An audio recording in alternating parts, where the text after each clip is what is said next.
दान को संविधान की ध्वजा उड़े, जिसके जरिए से अमन शांति को बरकरार न रखा जाए। लेकिन याद रखें, हम उसी वक्त तक कबूल करते हैं, उसी वक्त तक बर्दाश्त करते हैं जब तक हमारे अंदर सुनने की और मानने की ताकत जज्बात बाकी रहती है। अगर कुरान के साथ खिलवाड़ करने की कोशिश की जाएगी, शरीयत के साथ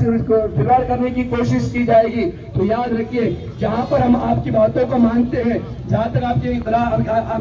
अहकामात का इकरार करते हैं, वहीं पर हमारे लिए जान के नजराना देने के लिए हम कुरान को पहल करते हैं, जान का नजराना देने के लिए नबी की हदीस को पहल करते हैं, जान का नजराना देने के लिए अहले बैत को हम पहल करते हैं। जो लोग हमारी बात को फरामोश कर रहे हैं, याद रखिए, आपका फरामोश करना आपके लिए बहुत ही ज्यादा खतरनाक है। याद रखिए, हमें किसी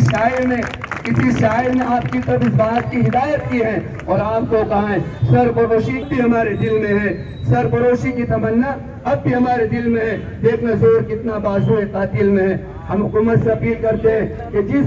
बैनर के साथ हम यहाँ पर आए हैं, नाज़िया इलाही खान ने जो जुल्म किया है और नबी की शान में जो गुस्ताखी की है, हम हुकूमत से अपील करते हैं कि उसको फौरन गिरफ्तार किया जाए, उसे वो सजा दी जाए ताकि देखने वाला देखकर महसूस करे कि धार्मिक गुरुओं के साथ बदकलामी करने पर और कुरानी और फौजियों के साथ और कुरानी का और कुरान के साथ और दीगर जाति धर्म की किताबों के साथ अत्याचार करने के ऊपर इस सजा दी जाती है। हम हुकूमत से अपील करते हैं कि आपने हर मौके पर हर कई सालों के बाद कुछ नया आर्टिकल बनाया है, एक नया कानून दस्तूर बनाया है। दोस्तों, हम हुकूमत से अपील करते हैं कि आप ये भी दस्तूर बनाओ, ये भी एक आर्टिकल बनाओ कि हिंदुस्तान में रहने वाले हर तमाम जाति धर्म के लोगों के लिए कोई धार्मिक गुरु होता है, उनके लिए कोई किताब होती है, उनके लिए कोई मजहब होता है। तो मैं अपील करता हूँ हुकूमत से और हुकूमत से हम अपील करते हैं कि आप एक दस्तूर बनाओ कि किसी भी धार्मिक गुरुओं के साथ, किसी भी धार्मिक किताबों के साथ, किसी भी धर्म के साथ छेड़छाड़ी की जाएगी तो उसके लिए कानून बनाया जाएगा। आप कभी मकूका का कानून बनाते हैं और कोई कानून बनाते हैं, लेकिन कभी सोचा आपने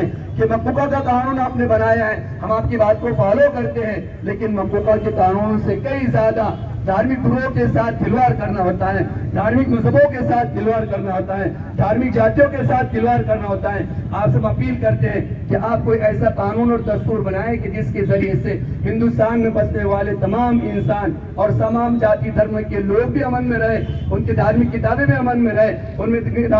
गुरु भी अमन के अंदर है, किसी के ऊपर कोई जुल्म ज्यादती ना हो। ऐसे हम हुकूमत से अपील करते हैं। फिर आखिर में हुकूमत से अपील करते हैं कि याद रखो, अगर आपने नाज़िया इलाही खान के साथ गिरफ्त का मामला नहीं किया, उसके ऊपर गुनाह नोट नहीं किए गए, उसके ऊपर एफआईआर दर्ज नहीं किए गए और उसको जेल की सलाखों के पीछे नहीं डाला गया, तो इंशाअल्लाह आज तो हम एक छोटे हमने गफीर के साथ आए हैं, लेकिन अगर ये हरकत होती रही और हमारी बातों को फरामोश किया गया तो इंशाअल्लाह हम अपने कायदों के साथ और अपने धार्मिक गुरुओं के साथ एक